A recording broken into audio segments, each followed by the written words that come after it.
maybe we'll explain about it, or should we do it separately? I don't know. No, we'll see. We'll come to that. We'll see. Right? Yes. Yeah.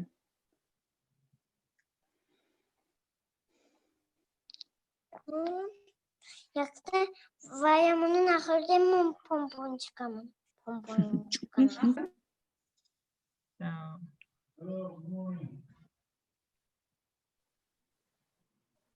So should I begin now? Yes. So hello, everyone. We're live now.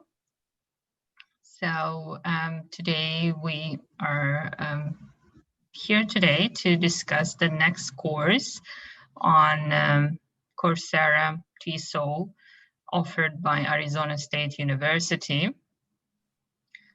And today we'll be focusing on the third course, right, Aziza? So we have our regular moderator for this study group. Aziza, over to you. Yes, thank you. So good evening, everyone. So today we'll talk about TESOL Coursera by Arizona State University. We'll mostly focus on, as we said already, third course, which is lesson design and assessment, right? So I guess many of you know already how to design your lessons and about assessment, right? But here in this module, or in this like TESOL course, we can say that they approach to lesson design and assessment much more different, and if you like learn like turn by turn, you will understand them.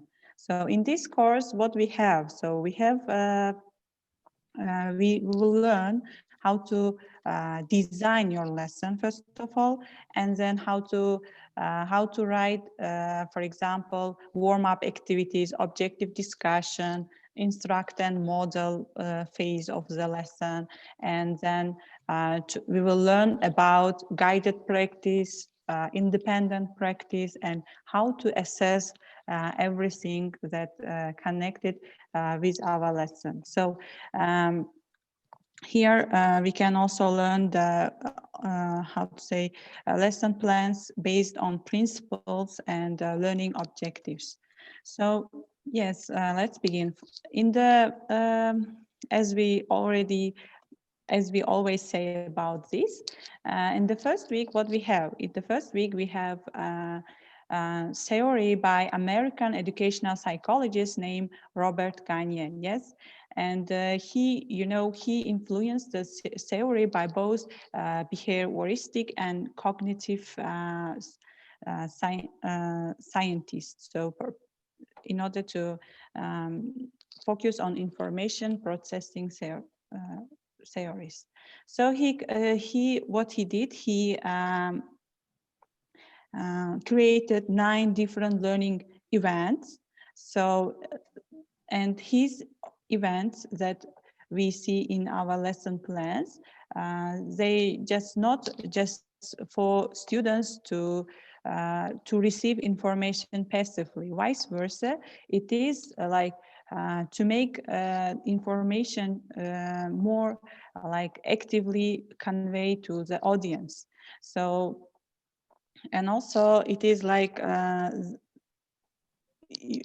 in these kind of how to say events, you will not feel students are not, I mean, empty vessels that you feel. It is a different approach that he did in this 9 learning events. So here there is one question then that I want to ask from audience. What are the elements of a good lesson design, do you think? What should be in the good lesson design that you want to teach to your audience? What do you think?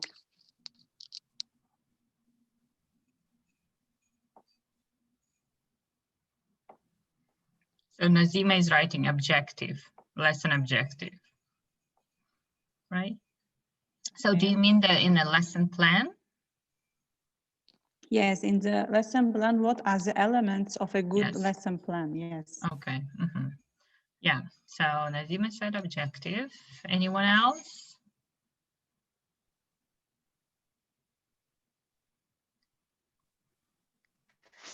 So I think one of the criteria of a good lesson plan is taking into the consideration time management as well of activities, like managing proper timing. Right. So activities like stages, right? First, like if you look at it broader, right? Stages, activities, and timing. Yes, an activity is from easy to complicated one.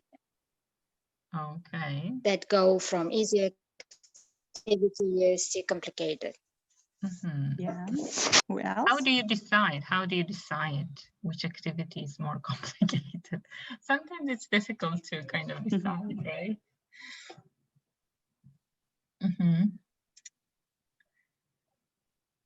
Can you see the chat box or do you want me to read them?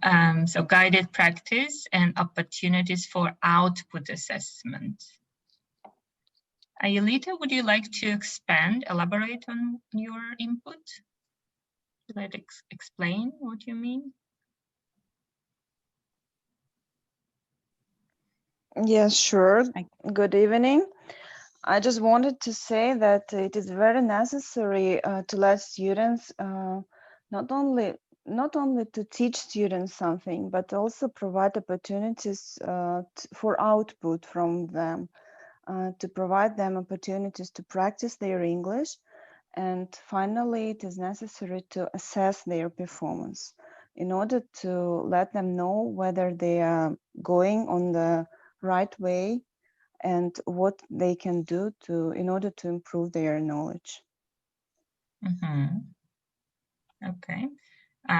If I summarize what you've said, so we have to, first of all, make sure that there is some output, as you said, some productive skills, right? So they do something, right? So not only receptive skills like listening and reading, right? So they do speaking and writing as well, right? So some output.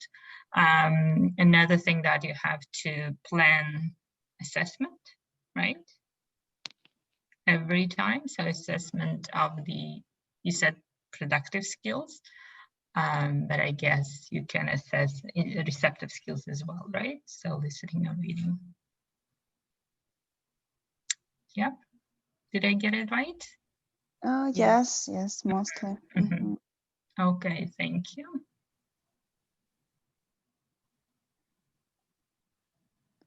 Okay, yes, as we said already, there are like 9 events of Robert Gagne. And so today we will mostly focus on 6 main events.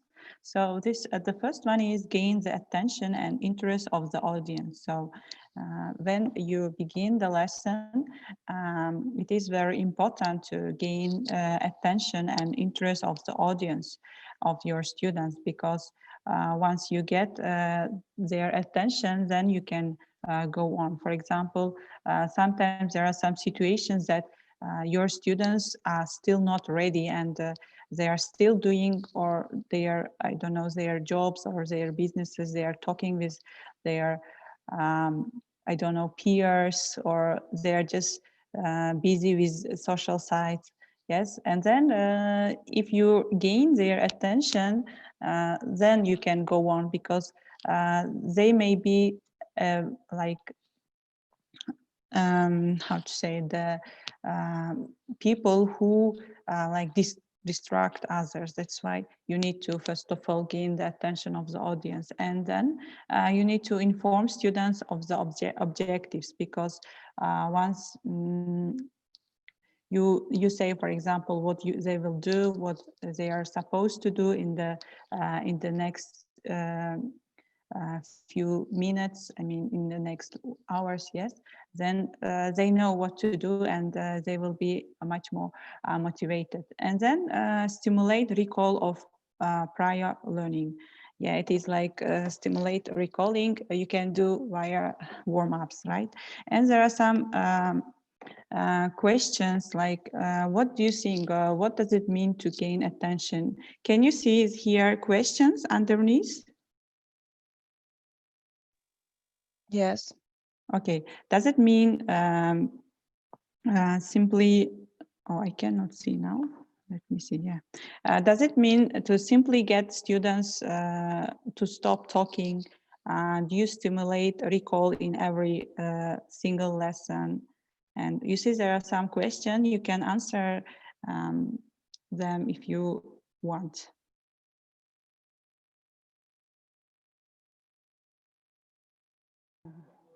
Do you mean about the just beginning of the lesson?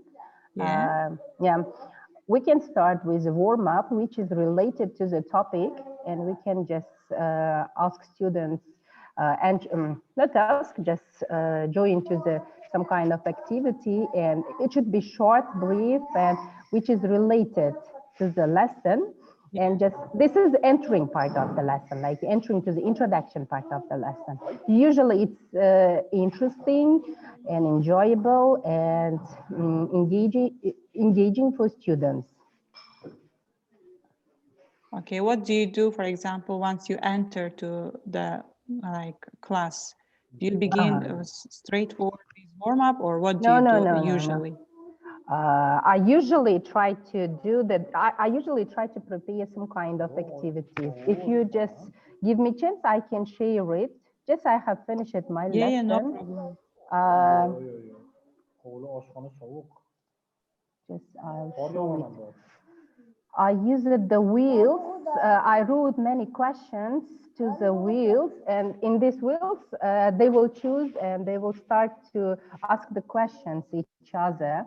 And I can start with the warm up, where is a different interesting facts and about the just coming lesson, and they should write true or false or like this. Would you like to share, Nazima? I made you. Yeah, I would like to share. Yeah, you can share your screen. Yeah, you can. Yeah. Yeah. Yeah. Thank you for sharing. Yeah, that would be, you know, kind of. That's the beauty of online kind of events, right? So you can share anything, right, at any time. Should I switch off, or she will? No. Well, I think when she does, so it will. Yes, I'll just I have did it, and I'll try to show it. That's great. Yeah. Maybe other just people will answer. I'll try to find it. I'll close them. Right. Yes. Thank you. As for me, so I think like just starting with some personal questions, like asking how's it going, right? About any highlights of the week or like news, you know, that's also helps them to personalize their learning. And I do this, you know, when I start the webinars as well. If you notice, I say, "Oh, how are you doing?" Right? So I think it's important kind of to build rapport with students, right? To feel that they are valued, right? So because not only our learners' kind of cognitive abilities are important, but the emotional state is also important. So can I share it? Yes, please. Yes. Yeah. As a teacher, I have this kind of toolkit for methodology subjects, and there is a speaking tools for warming up for speaking we lessons. We cannot see you. Nazima, are you sharing? How can I share? So then click on share. Yeah, демонстрация экрана. Yes, and then once more you have to click on OK. Or, yes, it's coming. This is, yeah, I have learned it from you, Nadira. Padlet. Yeah, Padlet. Great. This is my just favorite Padlet. I have learned many online courses, and I added here for listening, for speaking, and so on.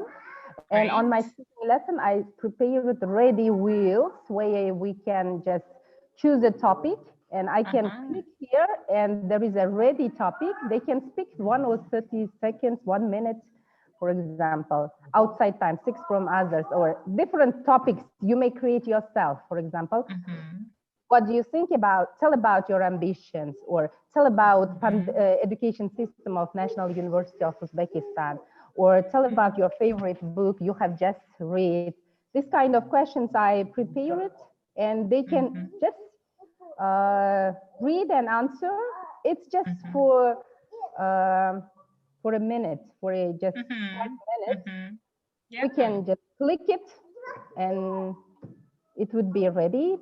For example, tell something about your future job, and they will tell something about their future. This is for speaking, and not all students will answer, just 3 or 4 students will answer, and tell something about your favorite book, and that's all.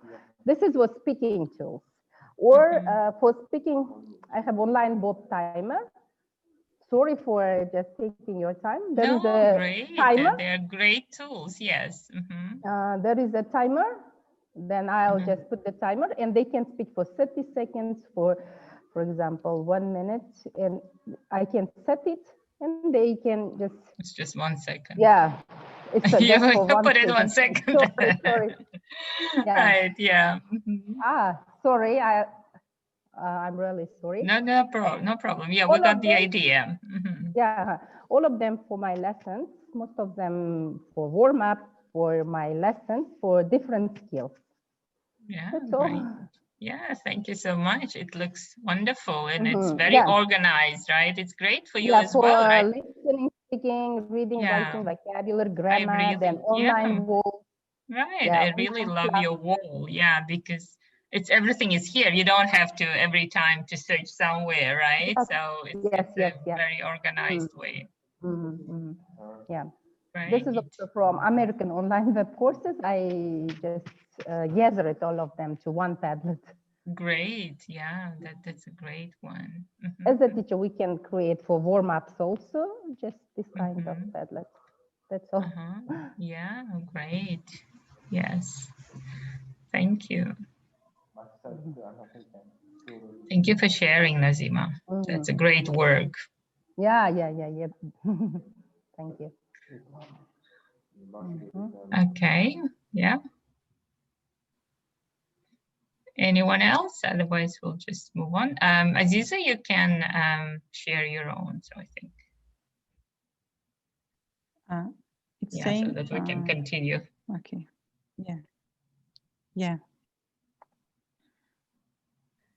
Yeah, Nazima, thank you for sharing. I see you are very good at new technologies. Yeah, it can be very like how to say useful when you come in the 7th course if you are now studying in TESOL, but still you always need them.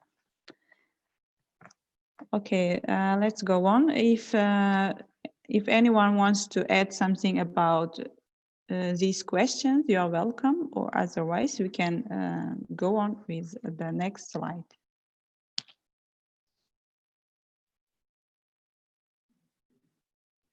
In the chat box, so Madina wrote that for young learners, there are lots of songs suitable for their themes.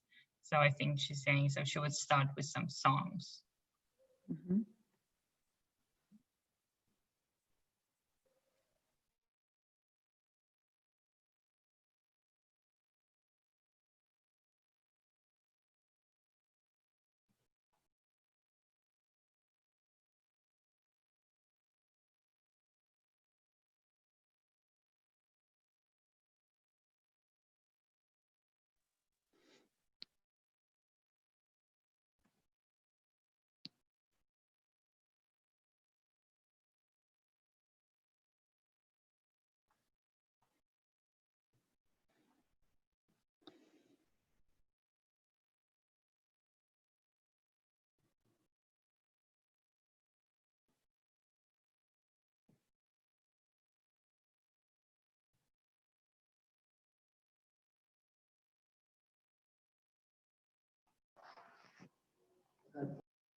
Can you hear me? Yes, we can hear you. Oh, it's My monitor is freezing now. So sorry. I'm pressing escape, but it's not escaping. I don't know. I need to change my computer, right? Okay, do you want to go to next slide? Yeah, I want, but it's not going. It's just freezing. Mm.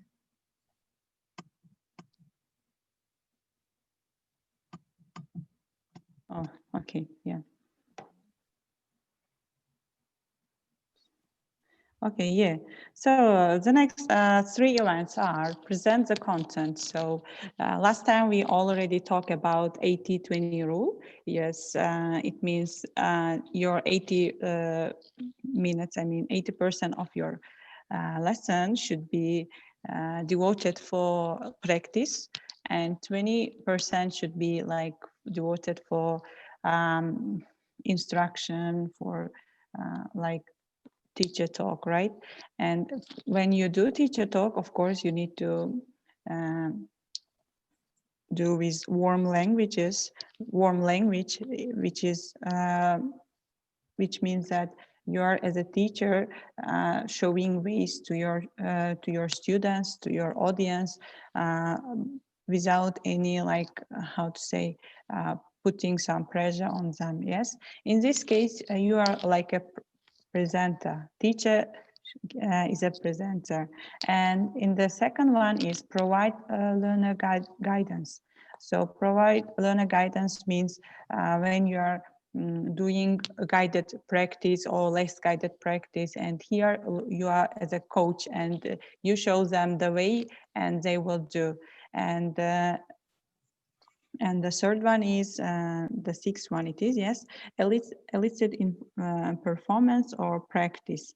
Here, you will mostly give them independent practice, and also, and for example, you will give them tests, quizzes, or some task activities that they do individually. But when they are doing individually, you will also walk around the class, and you will also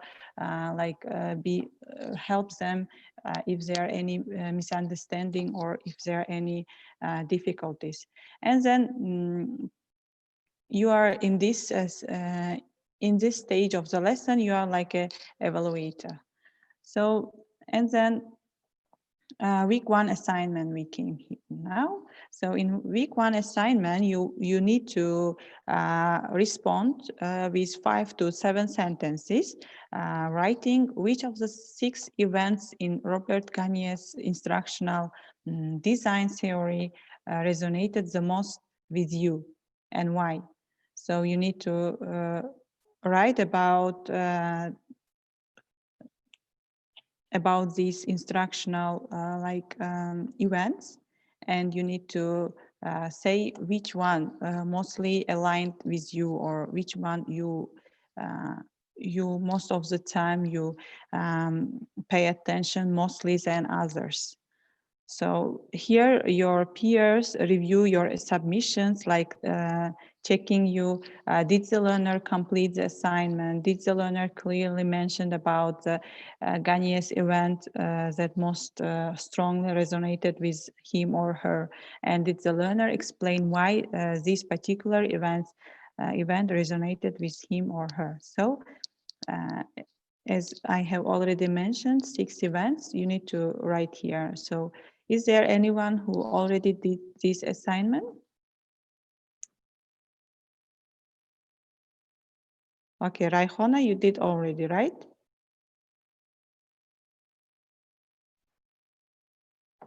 So what did you focus here? If you, can you talk about it, or?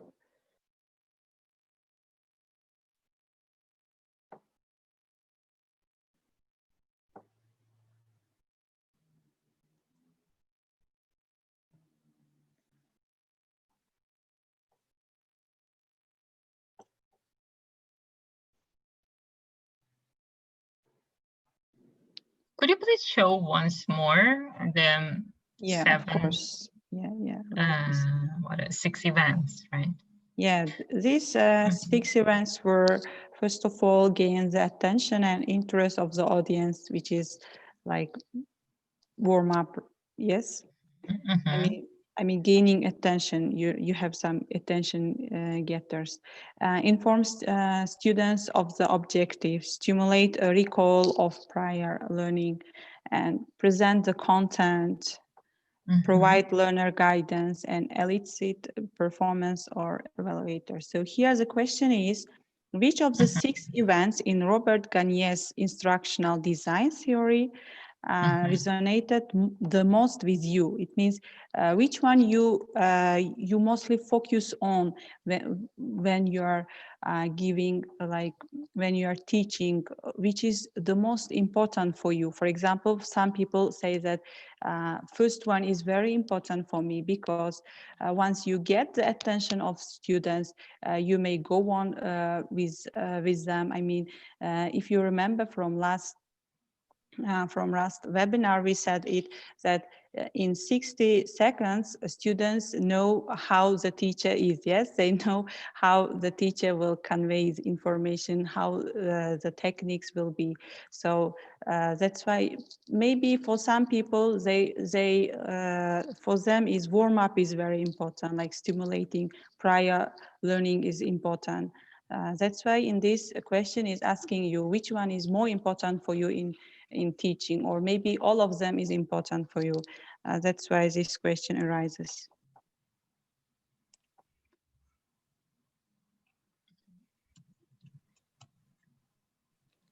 Yeah, anyone wants to share thoughts, even if you haven't done it yet, but now they're just looking. Any thoughts on this?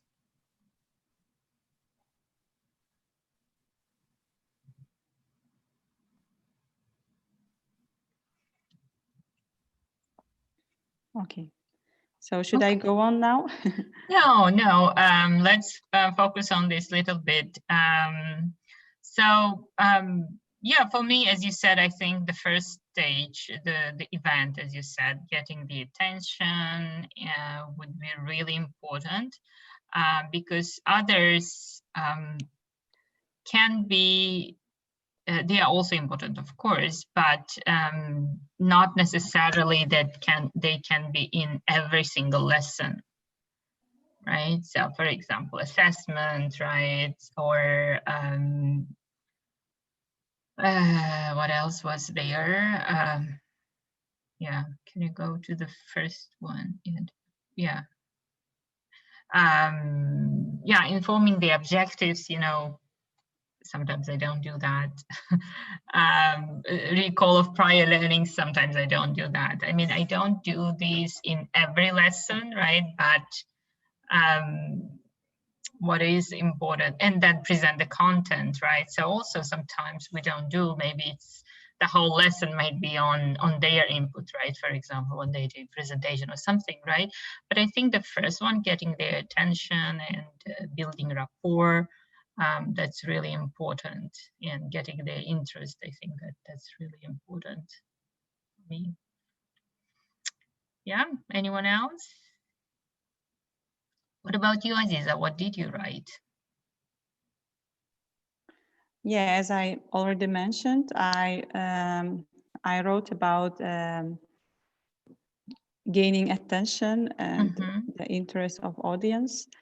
And also, I guess I wrote about warm-up activities stimulating recall of prior learning, because once you know about what they know, then you will know what to teach. And sometimes we teach the things that they know already, then it would be very boring maybe for them. That's why when you ask them, you know what they know, and then you can approach to the task with somehow differently, or you can ask different situations. That's why teachers should be like, how to say, I forgot this word, but what to say with F, it was, they should know in what situation what to do, you know. That's why to know prior learning, to know what they know, it's very important for me. And what techniques do you usually use? For example, if imagine the theme is about, let's say, for example, about writing essays. So first of all, if we are writing essay about problem solution, I will ask what kind of techniques do you use in problem solution? Even it is new theme, I will ask them, because some of them may know, you know, and I will ask them, what do you know? I just ask some questions most of the time. Eliciting, yeah, so leading questions. Okay, great, yeah, eliciting their prior knowledge, right? Yes, activating their prior knowledge, right? So can be brainstorming, can be like spider webs, right? Can be, okay. Rayhana, would you like to share something? You raise your hand. Magzuna is asking, do you mean teachers should be flexible, or do you mean facilitate? Yeah. Thank you. Flexible? Yeah, I mean this. Yeah, thank you. Okay, good.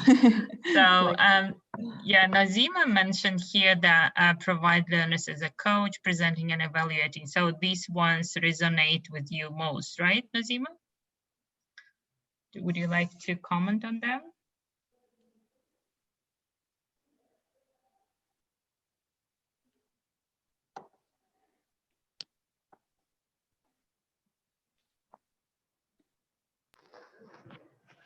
Yes, I mean about the needs of analysis, first of all, doing with students. Then after that, we can just create our lesson plan.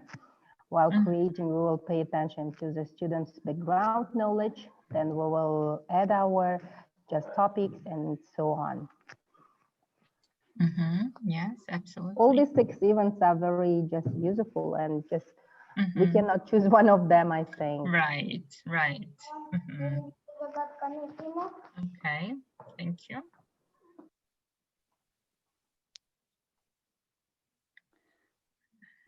Anyone else wants to mention anything? Can I ask you, Aziza, so you here, I saw it says warm language, and you kind of explained a little bit, but was it the term used by Robert Gagne? Gagne, how it's pronounced, I don't know. No, actually, this said by TESOL, how to say, experts, who was Shane Dixon. He always says that warm language in the lesson is very important because it's interesting. It's the first time when I hear that. What does he mean by warm language? Warm language, he means to, for example, he mostly mean about teacher talk. Teacher talk is important, he says, and it's not just lecturing, but it is like making the situation more like conversational, not just lecturing, saying this is this, this is that, this is so, but you need. He says that you need to ask them all the time in the lesson. You need to ask them, like you need to communicate with them all the time, like to make things conversational, and he means this like warm language. Yeah, that's interesting. I've never heard this kind of terminology before. Okay, so let's see from TESOL course first week. I think everything we already covered, but let's see one more time. If there are any ideas you can share, please, about these 6 events and which are more important for you.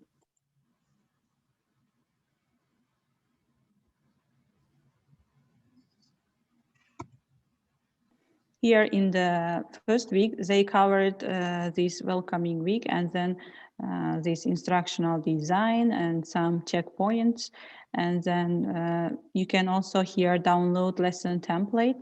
So if you want, I can show their lesson template.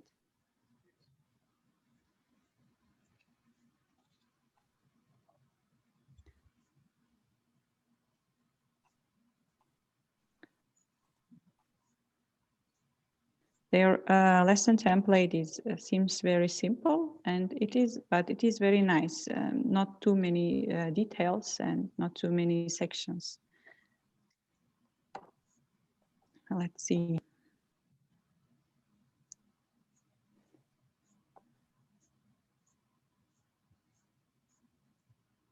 So you see here, you need to say whether the lessons that you are doing, lesson plan, or the topics that you are doing is for basic learners, for intermediate, or for advanced learners. So, and then in business materials, you will write here about what you're, for example, using for example, textbooks or some closer passage, handouts, worksheets, or some technologies like we already last time we used nearport.com. Yes, you will write here and you will write your lesson objectives. Sometimes you can write separately your warm-up and objective discussion separately. So you see here, you will then do instruct and model, guided practice, independent practice, and assessment. You see, it's just one page, but you will write more, and it will be like maybe 2 pages. Then you will also tick here whether it is for writing, reading, listening, speaking, or maybe they are like focusing 2 skills or maybe 4 skills. Then you will tick all that you want to say. And then here we have got what is it? Yeah, I guess in the first week that's it. So if no any ideas, let's go with the second week. In the second week, before beginning, there are 2 questions. I don't know whether people answer or not. So how do you engage all the learners right from the beginning? And how do you use their current knowledge to your own advantage? So if there are any ideas, please welcome these 2 questions.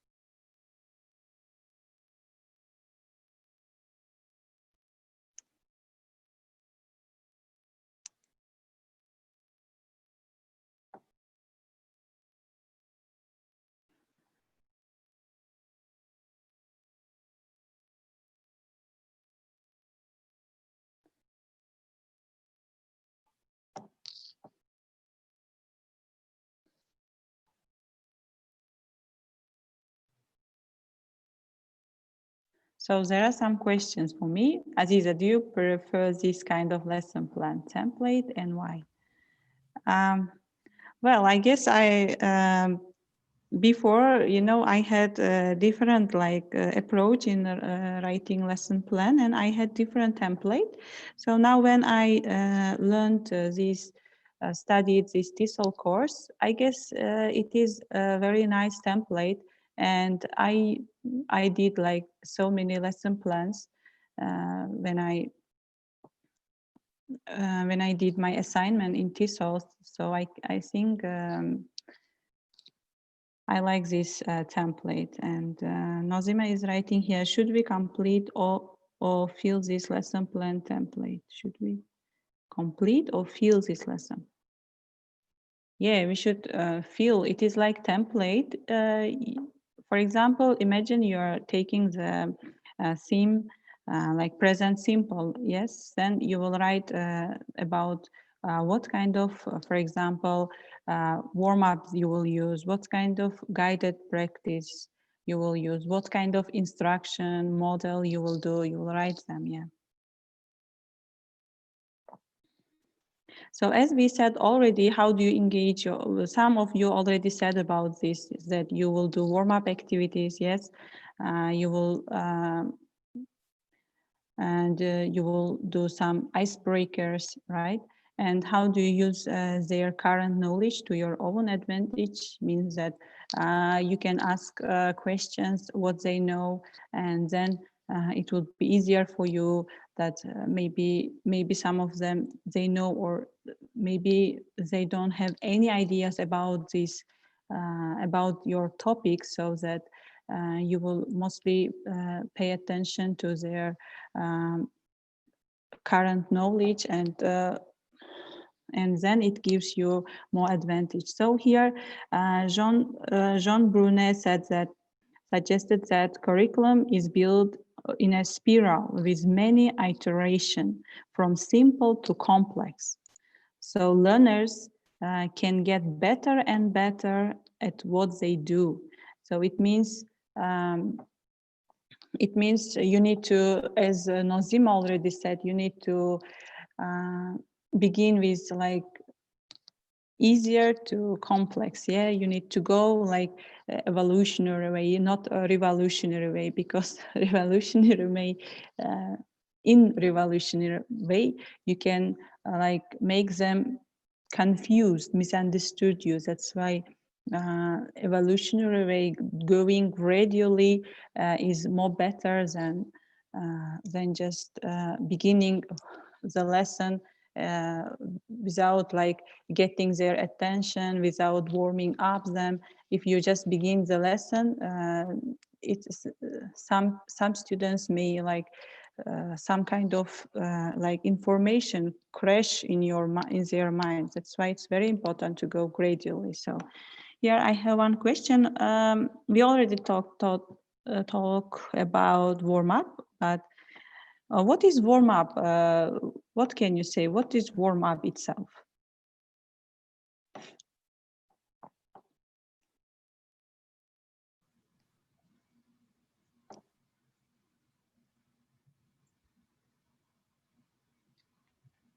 By itself, like if you think of the athletes, right? So, or like when you're exercising, right? Working out. So first of all, you do some warm-up activities to prepare your body, right? Your muscles kind of, right? So you literally warm up your body actually in the muscles so that they are ready to do some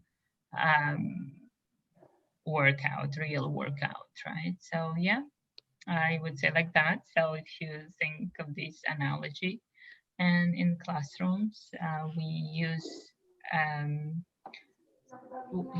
warm-ups to prepare students for the learning, because you know they come from different backgrounds, right? So they have different things going on in their life, right? Their families, right? So everything. So and they come so that they kind of tuned into the lesson, right? So I think we need that to gather their attention so that they concentrate on the lesson. They switch into learning mode. Yeah, that's correct. To begin lesson in an interesting way. Yes, Shahnoza is saying that. Yeah, I absolutely agree. Yeah, I'm starting to, again, as you said, so students usually spend 60 seconds, right? You said, Yeah. to judge, right? To evaluate the teacher. I think, yeah, they're really important, right? So you have to use something really engaging so that they feel trust towards you, right, as a teacher. So they say, oh yeah, this is a good teacher, right? So I better study, right? But you should continue like this.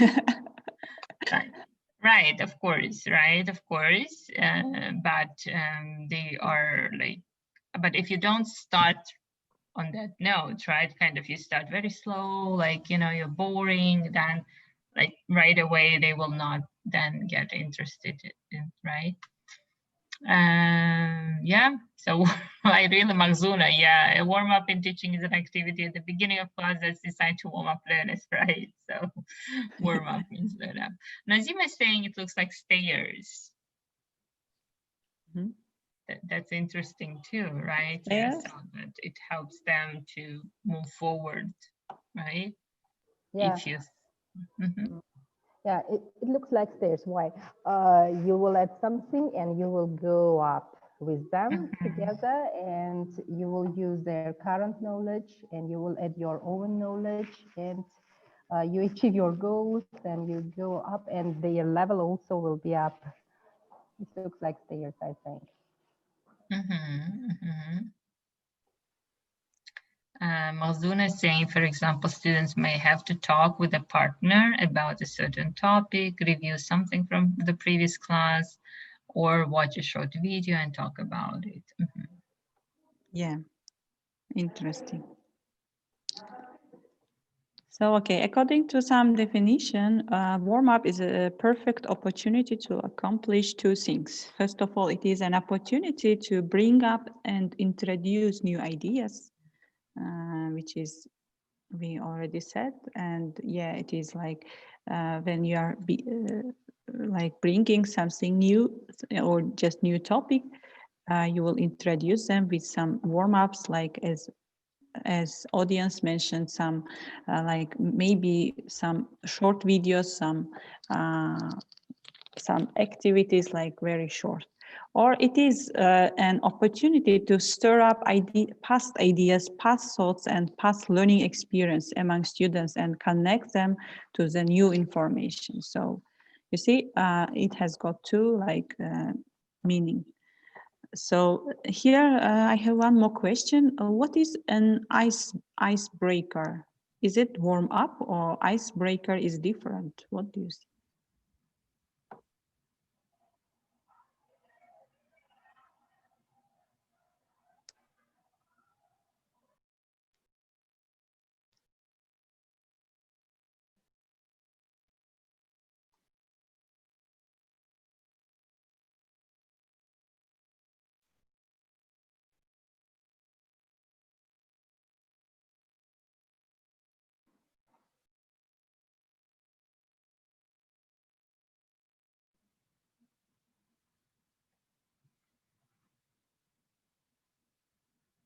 Zarina saying different, Nazima saying same.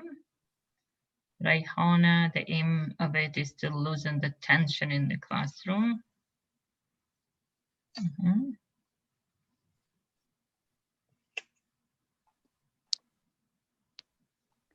Okay, so let's go with the next slide. So icebreaker are activities that help students to know each other. So the term comes from like to break the ice, meaning to attempt to become friends. So yeah, perhaps they look like to warm-ups, but most of the time,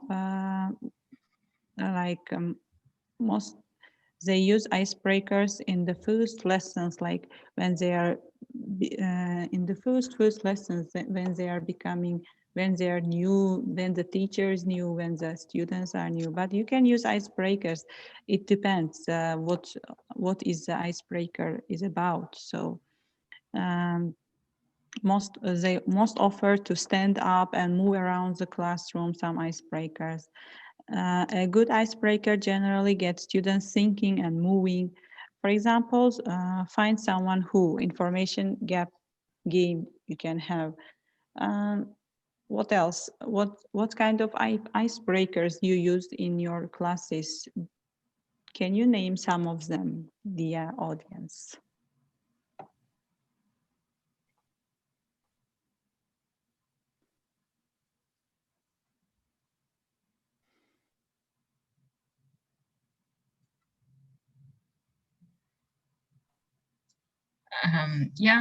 So here, Nazima, no, Raihona is saying, so the aim is to loosen the tension in the classroom. Can be funny story or a joke. Yeah, to relieve tension between people, different games, 2 true sentences and 1 false. Yeah, 2 lies and no, what was it? Yeah, 2 lies, 1 truth, right, Nazima? Yes, yeah, I immediately thought about it as well. Yeah, it's saying so move around, right? So there are different, mingle activities, right? But I'm just thinking now when most people teaching online, what icebreakers are you using? Without moving it. Right. Sedentary. Creating mind maps or clusters. Yeah.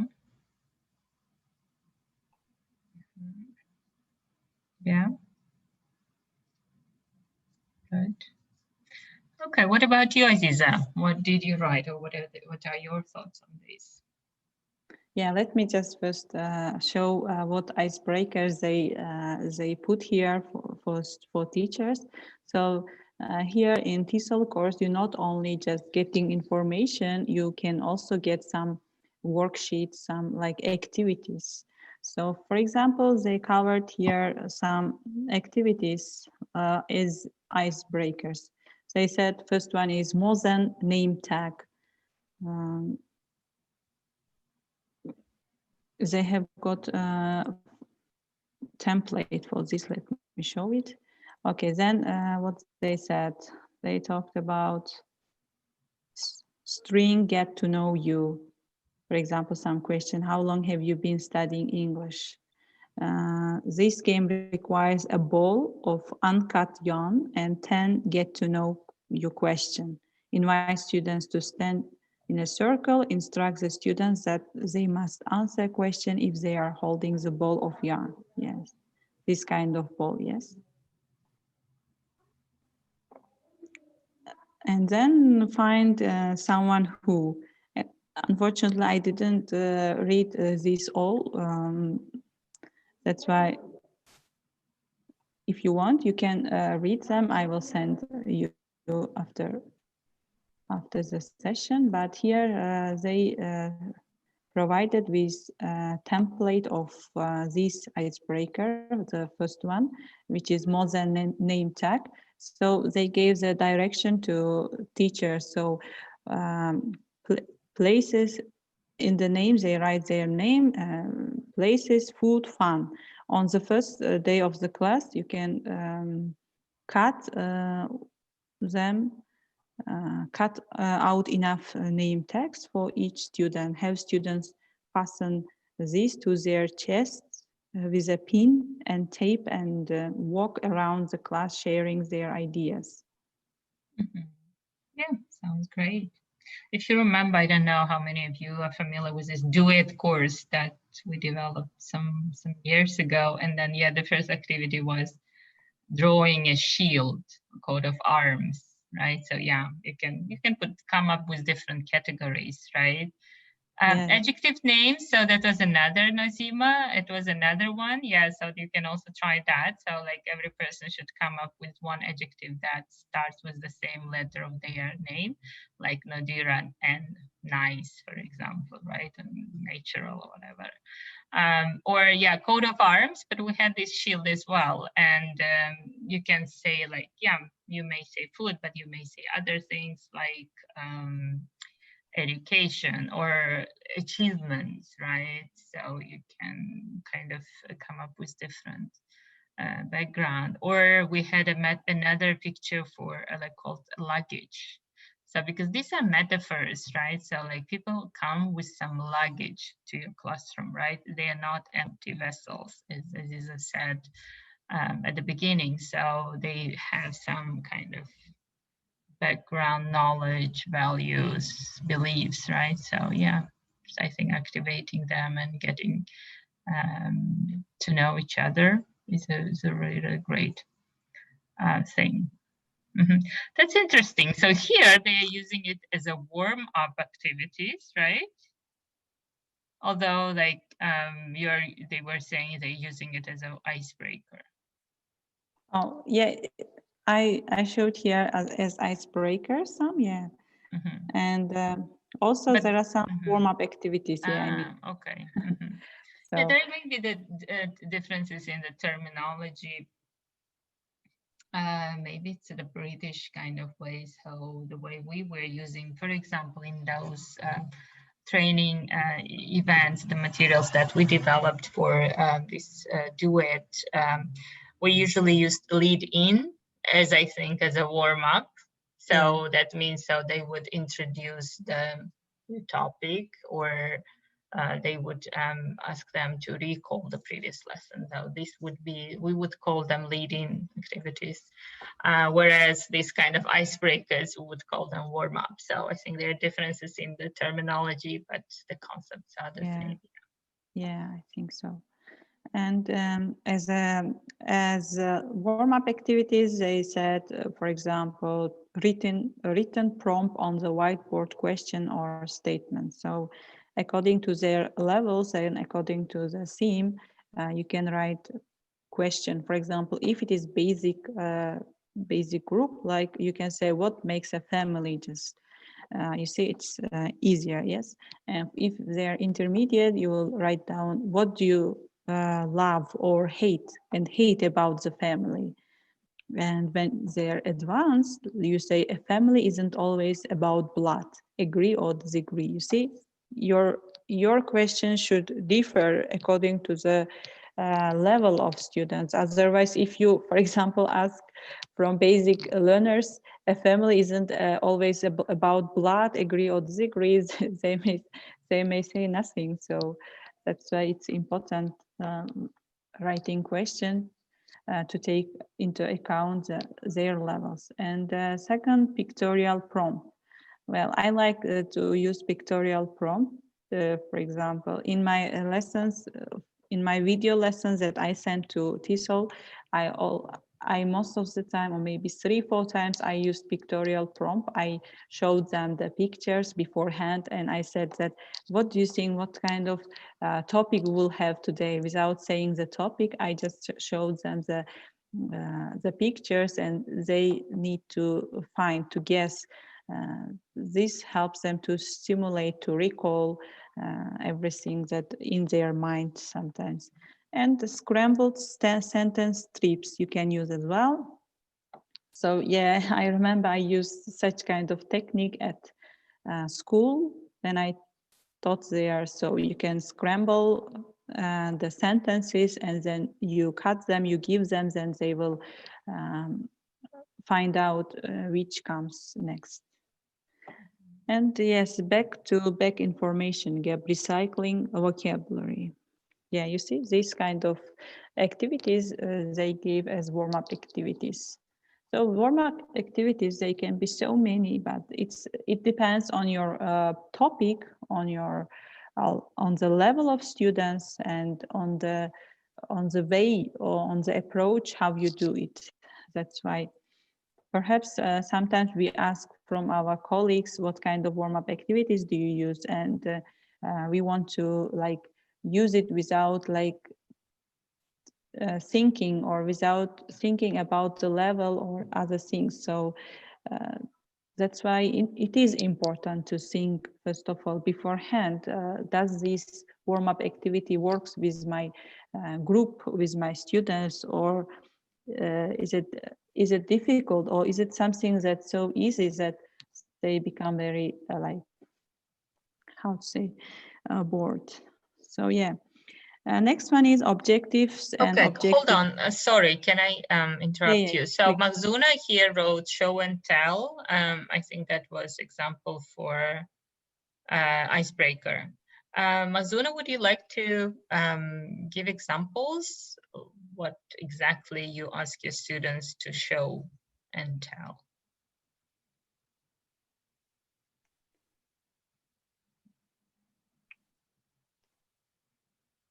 Or maybe they are asking from me. I said about pictorial or something. No. Show and tell is also activity. It's a type of activity that's practiced a lot, especially with younger learners. So like in schools, even here, so they say bring some item that you really like, for example, and then students are encouraged to bring it, and then they have to show it and tell about it. So for example, in my kids' school, I remember when they were, I think, in kindergarten. So they had this VIP person, like her teacher would kind of every day would assign someone as VIP person. So he or she should bring some item. Well, actually beforehand, one day before, she would give the folder, and there they would have to draw the picture of that object that they're going to bring, and then write a description.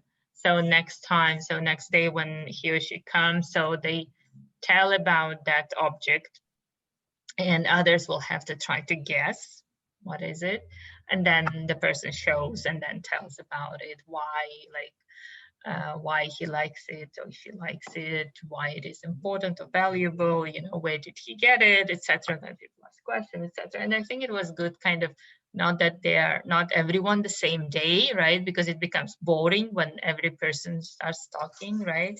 But like dividing it into like one day per child, and they feel kind of valued, right? So I think you can do this with students, and it is perfect for online as well, right? Because they are at home, you can just ask them,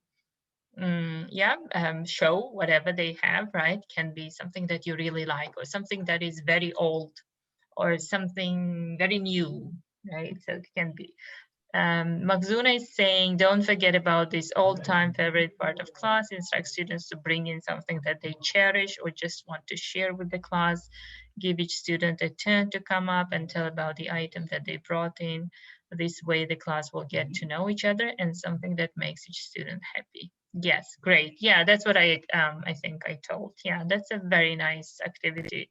And as I said, it works, especially now when it is online learning. I think it works with all students, all ages.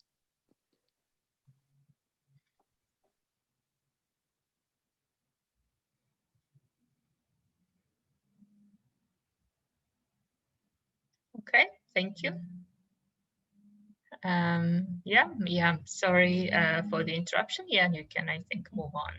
Yeah, no problem. Okay, so yeah, we have here today so many slides, so we need to talk about all of them, I guess. So objectives and objective discussion. So yeah, you need to also tell about what they will do today. For example, if you're, as I said before, for example, I thought one topic is globalization, right? So then you will say, today we'll talk about globalization, and also we will focus on writing, for instance, problem solution essay like this. You need to tell them objectives are specific end goals tied to a lesson plan. They are not activity. Objectives are like what they will or you will gain at the end of the class. So they are clear competencies that we want students to acquire. And lastly, knowing your objective is very important because it allows you to recognize how you will instruct and what you will instruct. So when you are saying your objectives, you need to pay attention that they should also be very specific and clear. So here I prepared two different objectives. So I will ask you which of these two examples is the best objective. For example, first one, students will listen to a song about colors of the rainbow. And second, students, when shown a rainbow, will correctly label all the colors. So what do you think? Which is the best objective?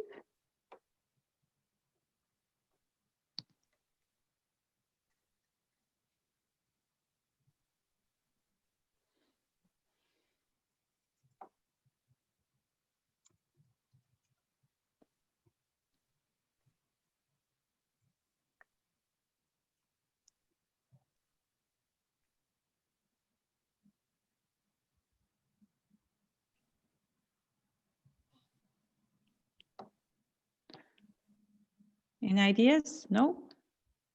Someone was writing, I guess. I cannot see this chat box. Let me see. Okay. You get it? None of them? Yeah, Nazima is saying she doesn't like any of them. Okay, so yeah, best means here not best of all. I mean, which one is better than the? Okay, I'm really sorry, but no, it's okay. Maybe second one. Okay, why do you think so? Yes, I know that our objective should be the clear shot, and the first one is also very good, but the second one tells more about the task, more about the objective of the lesson. Student, when shown rainbow, will correctly label all the colors. While we are just thinking about objective, we should know that as a teacher, what's our objective for the lesson? How we can achieve this objective? What kind of just technology or tools helps us to achieve, or method helps us to achieve this objective? That's why I think none of them are correct, but the second, maybe second one is more, or second one is better one. Makes sense, yes, second one makes sense, okay. Yeah. So here we have got another two objectives. So students will watch a video in English about our solar system and see all the different planets and learn stories about each one. First one is. And second, students, when shown a picture, will identify the English equivalents for each planet in our solar system. They will match the stories to correspond to each other. So what about this one?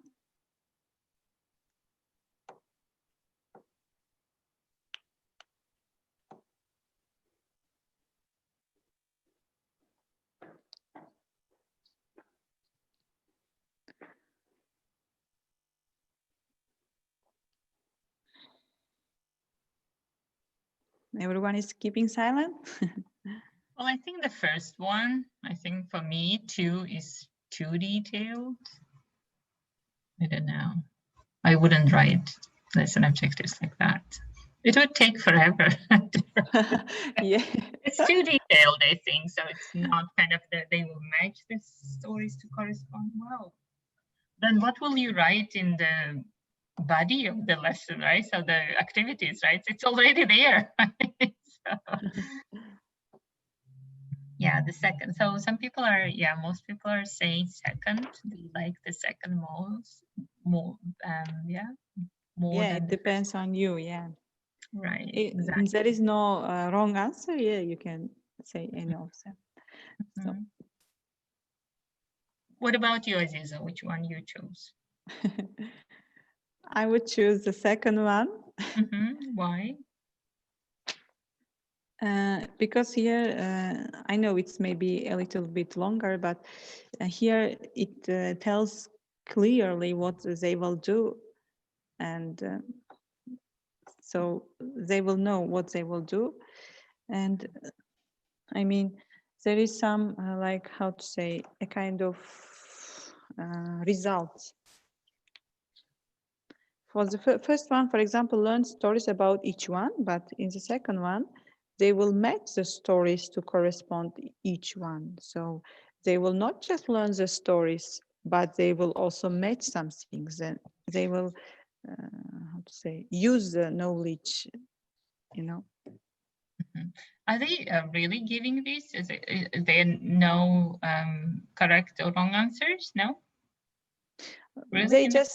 They just asked us, what do you think, which one is best, or which one is that, and they explained there. Yes, if for example here teachers are studying TESOL, they will watch these videos and they will learn more about them.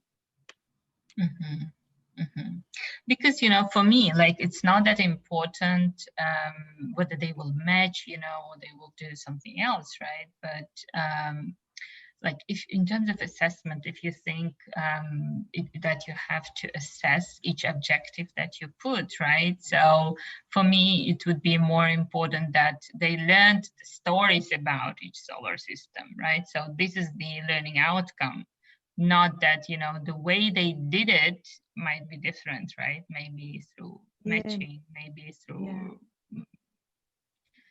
multiple choice, maybe just jigsaw reading. I don't know, maybe different, right? But yeah, There are so many different approaches to writing objectives. I think different schools, different departments, they have different approach. Yeah. And therefore, I think everyone should take these as a kind of recommendation, not as something that it is kind of set in stone that you have to all follow this one template, right? Yes, that's correct. So yeah, they also mentioned here some tips for writing objectives.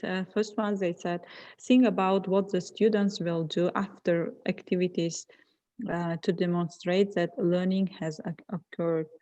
And second one is make objectives observable and measurable. And they also provided some verbs that you should use when you are writing objectives. I will show it in the next slide. And teach objectives that matter, which means if objectives that you put doesn't matter, then there is no output. So the objective should matter. And there are some, they said that teachers often use work like believe, feel, understand, reach states of mind. And it is, they said, it is impossible to observe such kind of objectives. So instead of them, they said, you need to use, for example, identify, state, demonstrate, create, because it is more observable.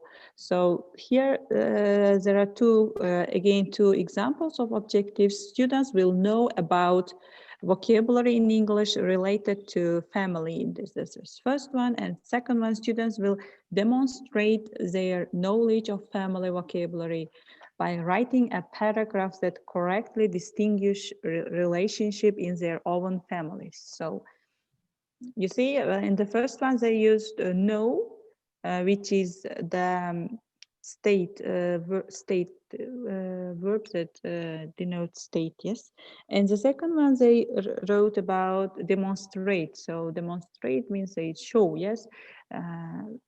That's why they all, they ask us to write in a such way, in a way that they want us to write. For example, they said, write down, identify, state, demonstrate, and create.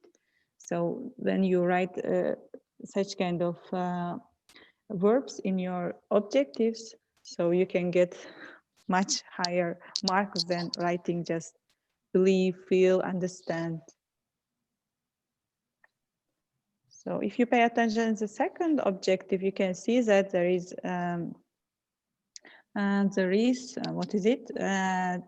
The learning, the first tip, which is think about what the students will do after activities to demonstrate that learning has occurred. So that's why they wrote here, by writing a paragraph that correctly distinguish a relationship in their own families. But yes, as we said already, there is no like one template that what you write, but it is like their approach, their suggestion. So if any ideas, you're welcome.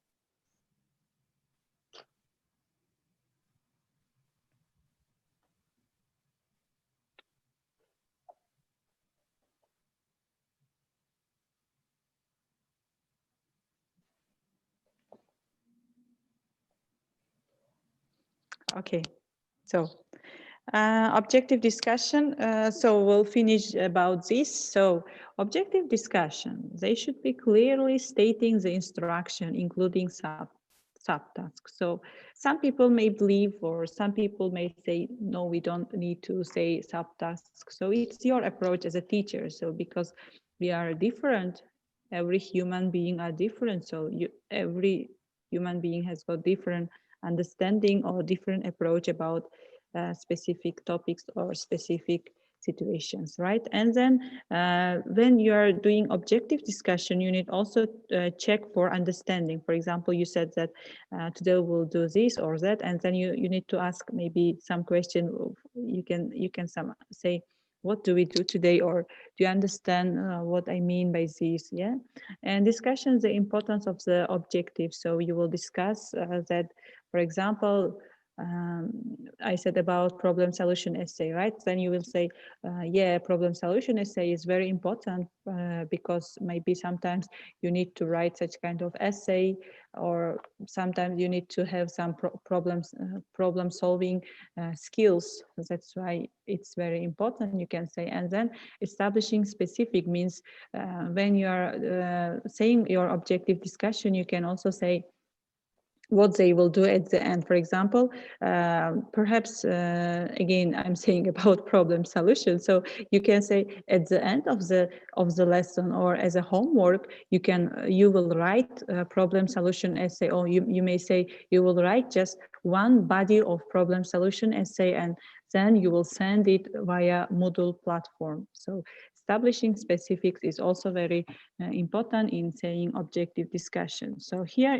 as an assignment, we have got here, now it is very important task. So you begin from here that writing your lesson plans. So it is the first like how to say step for writing.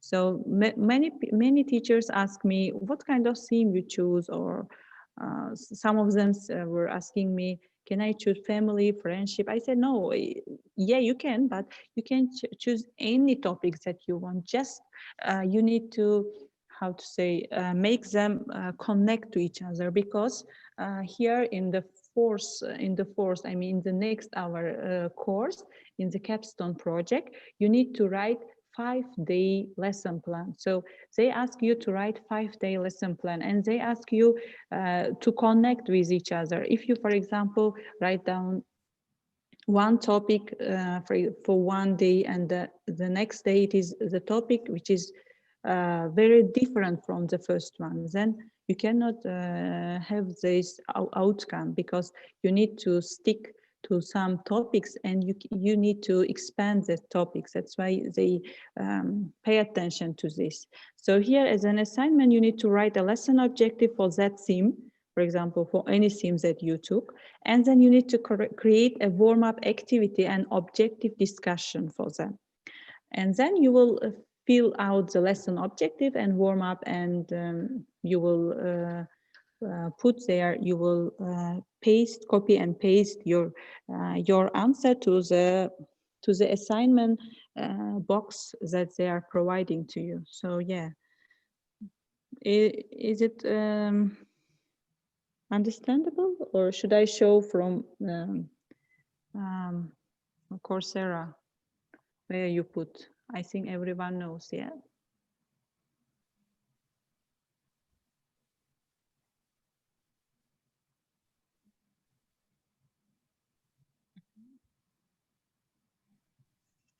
Yeah, Nazima says yes.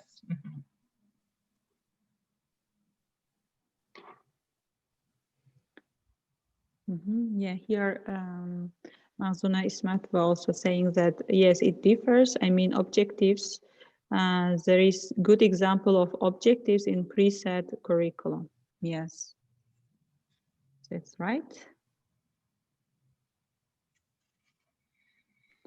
Okay, so our next week is third week. Okay, now.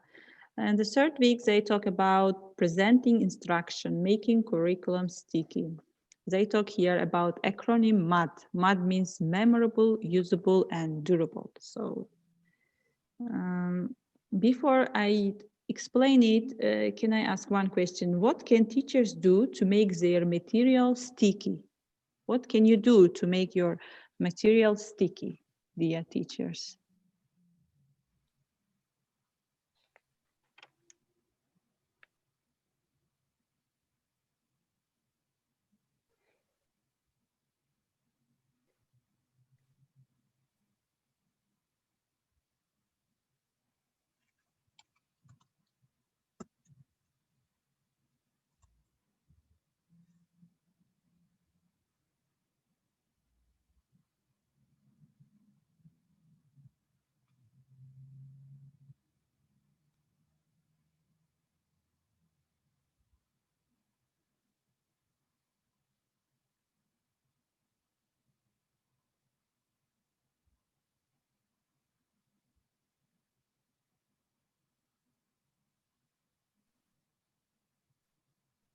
Okay, if no answer, let me go on with memorable. Memorable means students can recall the information after sometimes, yeah.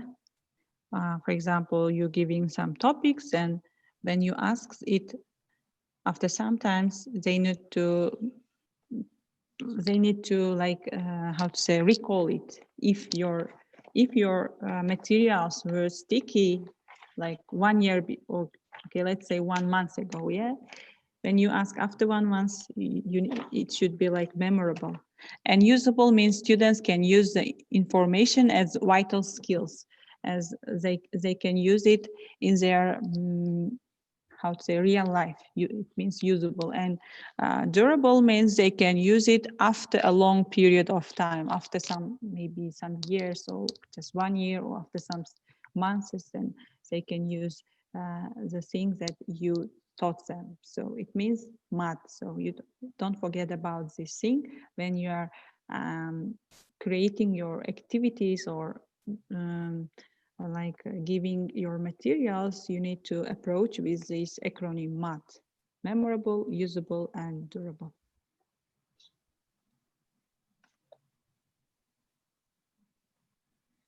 And Nazima is saying colorful, authentic, interesting materials are usually sticky. Yeah, that's correct. What about you? Can you give examples for this? How do you use this memorable, usable, durable? Actually, I didn't use it yet, but I will try to use them. That's really a bit ambiguous to me. Making memorable, usable, durable, what? The materials, the content, the instruction? Okay, let me show you their how to say, their lesson plan. We will see how sticky their yeah, I mean, they mean about it. For example, let's say you are teaching about present perfect tense, and you begin with you don't begin with rules, or you need to begin from how to say, from easier to complex activities, and you need to stick to these how to say, themes, not just for 1 day, but for 2-3 days. And you need to, if we teach, for example, one theme in 1 day, and the next day another new theme, so it will not be sticky. They forget it. I guess they mean this by this one. So, but if you have any ideas, yeah, please.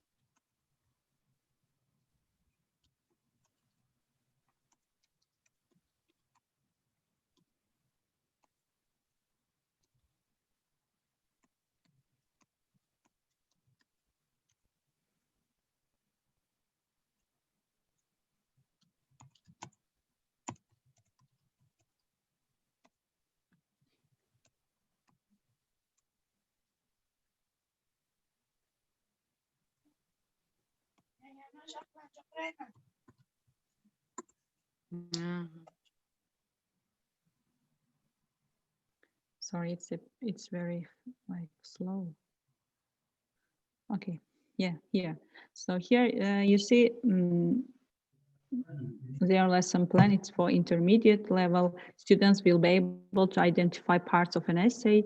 Students will be able to write an introduction paragraph that includes a hook, background information on the topic, and thesis statement. So here in instruct and model part, the teacher explained about part of the essay, and she explained guidelines, paragraph, and in guided practice, what they did is that give students the names of 2 items that they want to compare. You see, they begin the lesson with ask students to come up with a hook. Ask students to create a thesis statement for the essay that incorporates things from the list. So it's not just like saying, okay, dear students, write down problem solution essay. No, it's like beginning from the introduction, beginning from thesis, explaining everything step by step, like you.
Hello?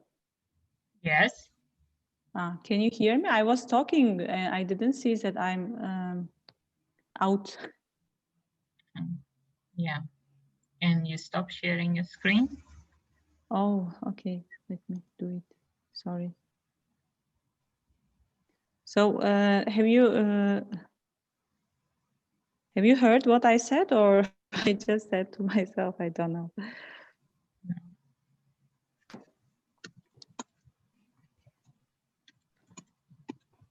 Can you see the screen now? Yes. Okay. Yeah, I was, did you hear that I said about this lesson plan? Mhm. Yeah? Yes. Yes. Okay, then. Okay, cool. So yeah, we can go on. Yeah, I was saying my ideas, I guess maybe you heard or maybe not, but yeah, let's go on. So yeah, what can teachers do to make their material sticky? So according to them, they said using teacher talk, for example, repeating some information again, elaborating, asking some questions, whether they understood or not. If you, for example, sometimes we say that we think that students understood everything that we taught, but most of the time, maybe 30% or 40%, they don't understand anything. In that case, if you use teacher talk, if you ask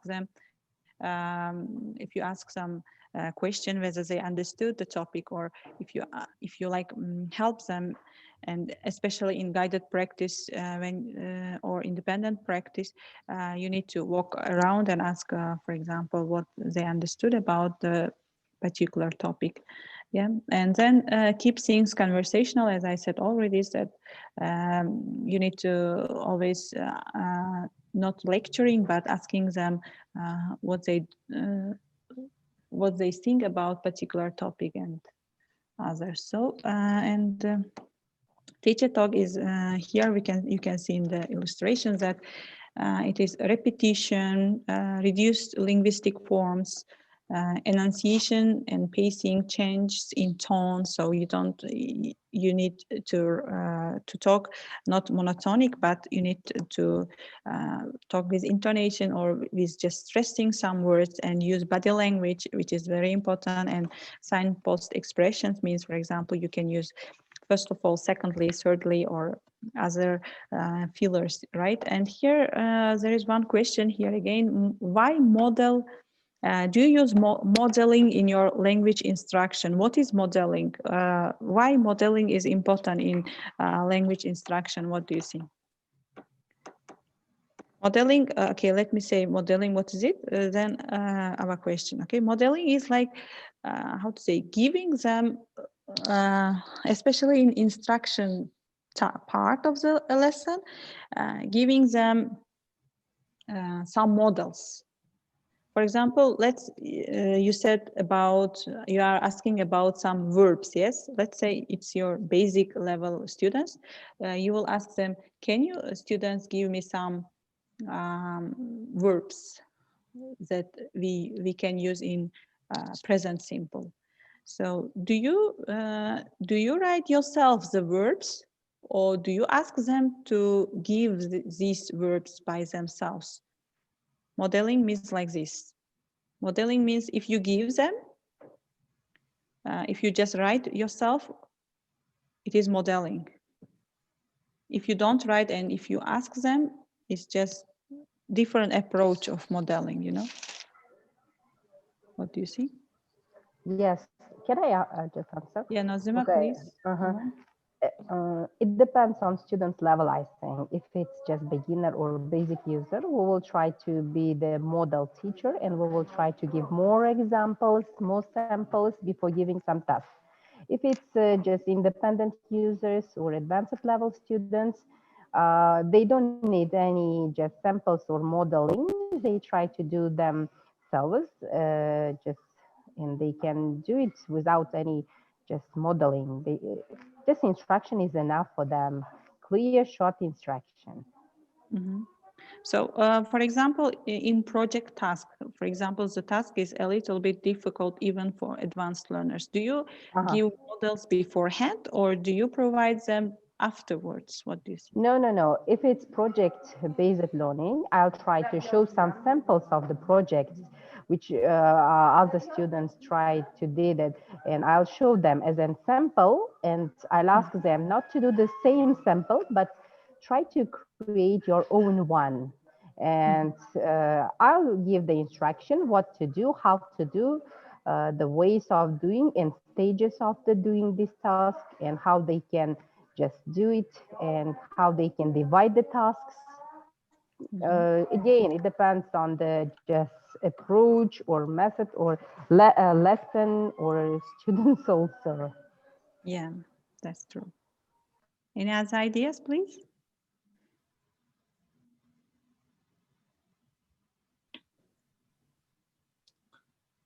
Can I say? Yes, Zioda, please. How are you? Hi, thank you. How are you? Okay. Actually, in my lesson before teaching some tenses, we usually read some text which connecting with this tense, for example, present simple or present perfect. Then after there are a lot of new verbs. And after that, I just try to explain this verb, this tense in their mother tongue or in Russian or in Uzbek, and comparing it with their own language, mother language. For example, comparing Uzbek grammatical or Russian grammatical. By this way, they can understand it more easily because they have idea in their own mother language. And after that, we see the text again, and I show them, see this one, and can you understand why it's used here? So we analyze the text before. Okay. I see. Well, yeah, modeling is like you can perhaps give model beforehand, or you can give them after. But you need to give them more than one model, because if you give just one model, they just stick on that model, and you can also hold off models until after a first draft. So because you know why? Because sometimes if you give the models like before they didn't do the task, it reduces their creative writing, or it reduces their creativity, especially when it is project task. Yes, that's why it's very important to give the modeling when and what and in when in and how many. Yes, yeah, you can also keep some of your students samples for your further lessons and give these models to other students. But you need to pay attention that you need to ask from the student that whether you can use that model, and also you need to delete some personal information that is written by student because for security reason. And here we have some common TESOL activities. So information gap, classic jigsaw, closer passage exercise, journals, dictation. Yes. If you have any other, you can tell us what kind of activities you use. I think you know these activities already, yes? From here, I like jigsaw and closer passage. Information gap also not bad. Sometimes I use running dictation, especially when I taught at school, we used running dictation. It was very interesting. Yeah, thank you for reminding. Yeah, I think we are running out of time. We've been too long here. Yeah. Yeah, Aziza, would you like to wrap up for today and answer some questions in the chat box? We have any comments. If you can, yeah, if you cannot see the chat box, you can just stop sharing your screen. Then it will be easier to see the chat box. Is there anything that you want to kind of wrap up for today? Should I like quickly say till the end, or No, I don't think it's done more than 1 and 40 minutes. Around the 1 hour, it's almost 2 hours we're here. We have some questions and comments, so we want to address them. So we can devote a different session, right? So if next time we can go on with the same one if you want, if you think. Yeah, we can go on with the rest one, and we just have a capstone project next time. It's not so difficult, so we can go on with this one. Okay, great. Okay, so what questions are there? Let's make what elements of body language do you use in your lessons? Body language do you use? Yeah, okay. Yeah, different. Body language, we use mostly our hands, yes. Or yeah, especially when we are talking, we want or not, we use our body language, right? Ziode told here about eye contact. Yes, you need to. Yeah, I also keep eye contact with my students, and it depends. You know, it depends the situation sometimes about body language. So it differs in different people, and giving instruction is the most important. Yeah, yeah. I totally agree with this because, you know, giving instruction is very important. Sometimes we fail to give effective instruction, and then our students wonder what was the topic, and or they will ask, what was the activity? I don't understand. Can you repeat one more time? That's why giving instruction is very important, I guess. Yeah. So here today we talked about lesson design, and we didn't talk about assessment. Actually, we'll talk about assessment next week. Next week we just came in the 4th week, right? Just let me remind you, last assignment of week 2 is that week 3, yes? So you need to write here, okay, how would you use teacher talk? Imagine how you would present the information and model your students. So yeah, you need to write here about whether you use teach, model, and question, or model, infer, elaborate. So teach, model, question means you show everything, then you ask question. Model, infer, elaborate means you ask them.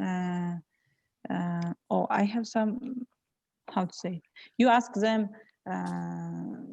some models, then you ask first of all from them. Okay. Anyway, I'm so sorry, a little bit confused. So yeah, thank you for joining us for today's lesson. Next time, we will focus on, again, on this third course from TESOL by Arizona State University. And then we will talk about capstone project. So everything, if everything is clear, we can end up, yes.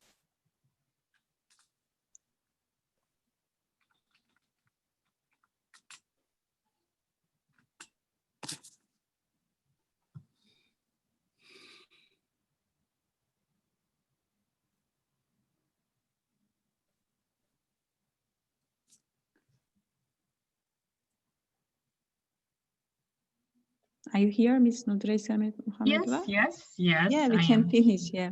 Yes, okay, great. Now I was waiting if anyone wants to say something. Yes. Yeah, okay. Yeah, thank you so much. Yes. And thanks for all the participants for staying with us. Yes, great idea and information Ziora is saying. And Mazuna saying no, Zarina saying many thanks. Nazima, thank you so much. Yes.